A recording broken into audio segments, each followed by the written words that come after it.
Salut à vous, aujourd'hui, mardi 11 mai. Donc on va parler d'un groupe de New York par rapport à une actualité de la fin avril. Donc on parle de Madball, emmené par monsieur Freddie Critson Madball, de son surnom. Ceux qui ont été petits, crâne rasé, puis ils faisaient tout le temps la gueule. Puis c'est un petit bad boy à l'école. On va vous parler de ça parce qu'il y a eu un festival, il y a eu un concert avec 4 groupes dans un parc à New York de l'East Village, dans le Tompkins Square Park. Il y aura donc Madball en tête d'affiche, suivi d'avant. Il y avait Murphy's Law avec monsieur Jimmy Gestapo au chant, groupe mythique de la scène new-yorkaise. Blood Clot, un projet de monsieur John Joseph, chanteur, ex-chanteur de Chromax et chanteur maintenant du deuxième Chromax, MJ Chromax, voilà. Et dans un autre groupe qui s'appelle The Capture, que je ne connais pas. Donc voilà, le concert va avoir lieu sur une scène camion, c'est-à-dire sur un plateau et tout. Ils attendaient dans environ 300 personnes. En gros, c'était un concert gratuit où les gens pouvaient donner ce qu'ils voulaient. C'était à leur bon vouloir, parce que c'était un concert en soutien aux pompiers. Donc voilà, malheureusement et heureusement, on va dire, ils vont se retrouver avec plus de 2000 personnes.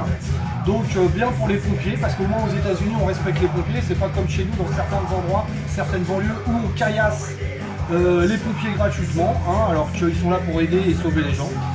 Donc voilà, donc en plus à première vue ça s'est très bien passé, puisque à première vue il n'y a pas eu de pic de contamination, sinon on en aurait entendu parler.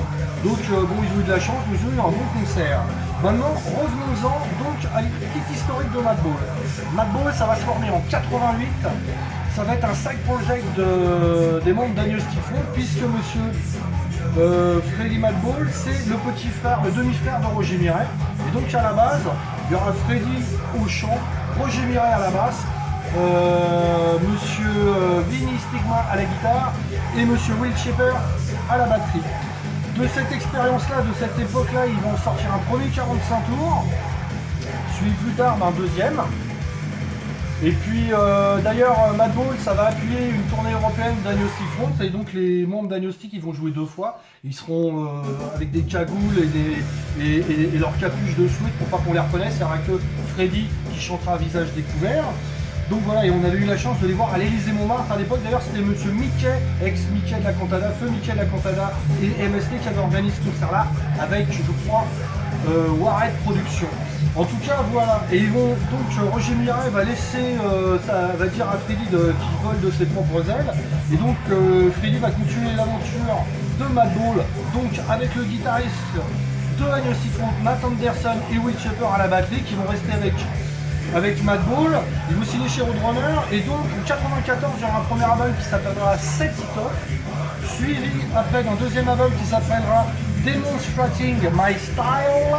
Donc voilà, ça c'est la pochette, ça c'est une PLV en fait, c'est pas un vinyle. Tu peux nous expliquer ce que c'est qu'une PLV, parce que je sais PLV, pas. c'est un Ah d'accord. C'est un truc publicitaire, il y a des petits, il y a des grands. D'accord, non mais très bien. PLV. D'ailleurs cette PLV m'avait été offerte, il y avait une séance de dédicace, séance de la rue. Et d'ailleurs c'était le patron du silence qui me l'avait offert. Il m'avait offert aussi un produit promo de Roadrunner, c'était une belle de baseball avec le logo Madball.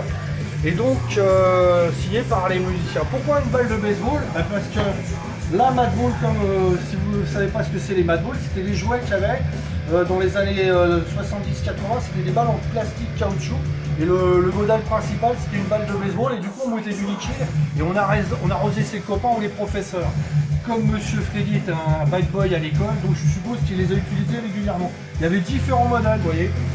Alors c'était aussi inspiré par les trucs un peu gore, voilà, un peu monstrozoïdes. Il y a même ils ont même fait des tirelires. Donc ça c'est un aparté, c'est voilà.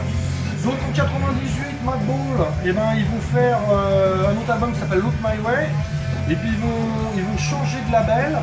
Et ils vont sortir en 2000 Hold It Down, et puis à partir de 2000, ça va être moins régulier. Là en gros, tous les deux ans, il y avait un album qui sortait. Là, ça va être un peu plus espacé, les sorties, et sur différents labels.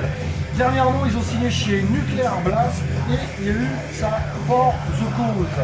C'est l'album qu'on entend derrière. For The Cause, donc sur le vinyle, il y a 13 titres, sur les CD, il y en a que 12. Là, à ce moment-là, il y a encore des inédits sur les vinyles. Donc là, c'est Confession, le bonus.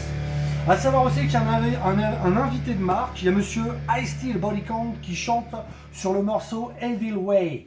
Donc voilà, Le contenu, bah, c'est du hardcore, c'est du crossover, c'est un peu des morceaux un peu street punk. Ça peut plaire aux punk, plaire aux métalleux, plaire aux fans de hardcore.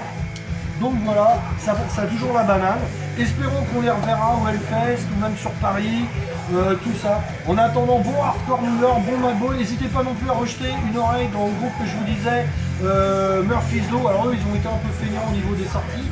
Mais bon, voilà, c'est des groupes mythiques. Même Blood Clot, il y a quand même des bons côtés. Je dirais que c'est le projet à part le Chromax le mieux réussi de Monsieur John Joseph. Voilà. Et The Capture, je ne peux pas vous en parler parce que je ne connais pas. Ah si, aussi je voulais parler, Will Shaper, il a rejoint, je ne sais plus son nom, l'ancien guitariste de Spud Monster et qui a été bassiste pour remplacer Monsieur Evans, pour former The Tech, un groupe de Oi, voilà, entre Boston et New York. Voilà, en attendant, bon Madball, bonne décibel dans les oreilles, faites attention à vous, ciao.